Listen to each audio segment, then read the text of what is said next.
Putting two Metallica songs against each other, Master of Puppets versus Ride the Lightning, I would choose Master of Puppets. Because musically there's more interesting things happening throughout. The Ride the Lightning main riff is very generic, the spider chord part gives it a little bit of interest, but that's just not enough. Even though it goes double time for a bit, it just feels more or less the same pace throughout. But the solo on Ride the Lightning is so much more interesting. But they both serve different purposes. One is short and fast, while the other one has a lot of time and space to develop. One versus The Day That Never Comes. I would choose one. Don't get me wrong, The Day That Never Comes is a very strong song on its own. Compared to one, it has a more interesting melody in the verse. Both solos in the song are very good. Of course, both songs have a switch up in tempo and get more intense, but one is just pure chaos and destruction. The machine gun riff in The Day just feels a little bit too much. Enter Sandman vs King Nothing. Sandman has the more epic intro build-up with all the dynamics and attacks. The riff and the chorus is just so massive, and the chorus, the delivery line of the vocal is just perfect. Compared to Sandman, King Nothing really feels like a low-budget remake. The intro is simple and boring, the riff is mediocre. The only thing that shines is that the vocal delivery has more personality and more variation. This one is obviously Sandman. Hit the Lights vs Lux Eterna. Hit the Lights main riff has more variation. Lux Eterna is just that one lick. And that riff is very repetitive and annoying. Hit the Lights has more soloing and there's more chaos and energy. The middle section attacks are more or less the same thing, but Hit the Lights has a slightly better build-up even though it's not really that dynamic. It makes Lux feel like very mid-paced. This one goes to Hit the Lights. Whiplash vs Battery. If you know me, you know Battery is my favorite song. Obviously, I'm gonna choose that. Everything about Battery is just 100 times more menacing than Whiplash. The theme of both songs are the same, about the fans. But even the lyrics of Battery paint a more darker image. The riffs in Whiplash are very simple. The intro still works, but it's not really that special. But even I skip the melodic grand opening intro of Battery. Hardwired vs Lux Eterna. Both of these songs share the same purpose. The first single from the new album, it's short and sweet and fast. Again, Lux Eterna just doesn't hold up. Hardwired is just like a nuclear assault. Intro build up, although it's very simple also, but it really works. It's just like a lot of fierce energy throughout. Lux Eterna just feels like SpongeBob music compared to Hardwired. Even though the bridge riff in Hardwired is more or less like the intro riff, they still get away with it. In Lux Eterna, there's like a fake ending there that doesn't really do anything. It feels very unnecessary. It's like old men trying to look cool. We're holding the chord, the song is over. Oh wait, we play the riff one more time and now we're over. We've already heard that riff like 40 times in the song already. While Hardwired knows when to stop.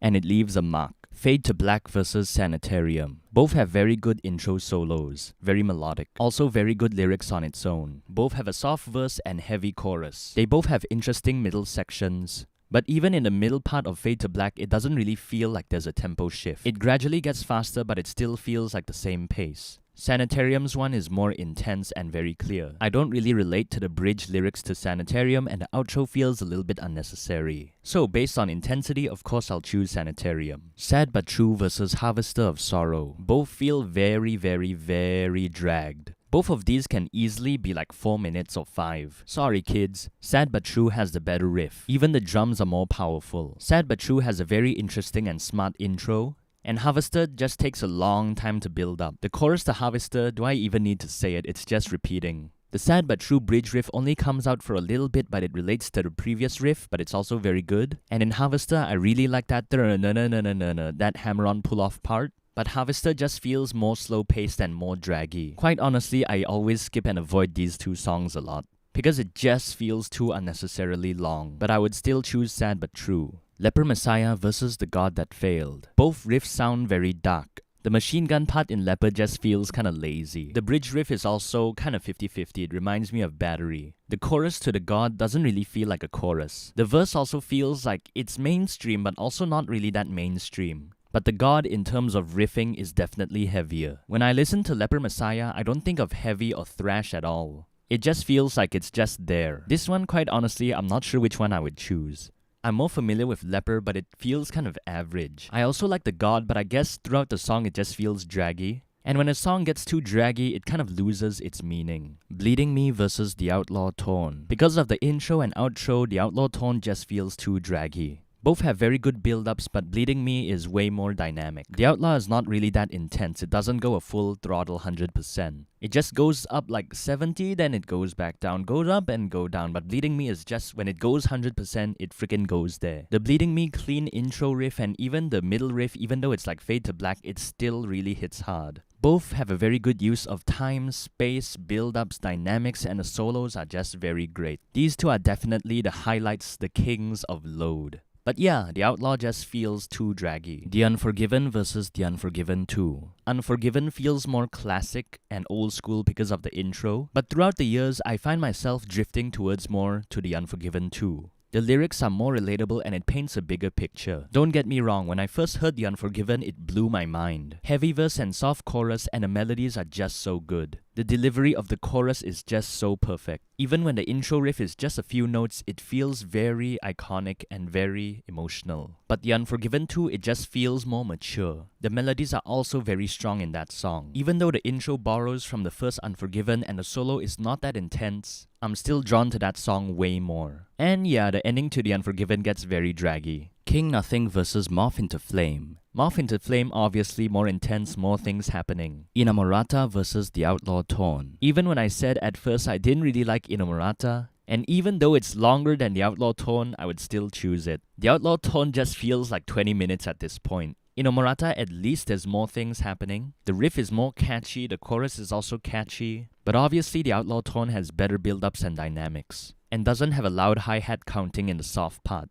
In terms of vocal delivery, Inamorata just feels more darker and deeper and more emotional. And you can really feel that vulnerability in the soft part. And the unexpected harmonies in Inamorata is just wow, the icing on the cake. Orion versus The Call of Ktulu. Ktulu, do I even need to say it? It's so repetitive. It has a lot of good parts and it really fits the song, but it really is draggy. Orion steals the show because of that middle part. It's soft and heavy and then thrashy, it's everything in between. Fight Fire with Fire versus Damage Inc.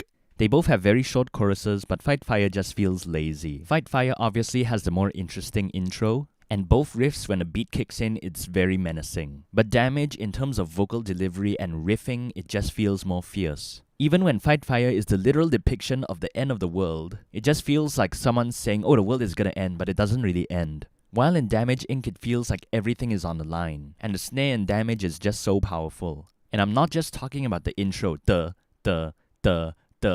even in the verse, it's just really powerful. And it really stands out compared to the other songs on Master of Puppets. I'm sure it was intentional. Both also has slight double bass. In Fight Fire, it's after the solo, and in Damage, it's in verse 3. Fight Fire just feels like it's kind of lacking intensity. The main riff is great, and the thrash part is also very thrashy. Also has a displacement riff, the like battery, but I kind of feel like the overall intensity, energy is not really there.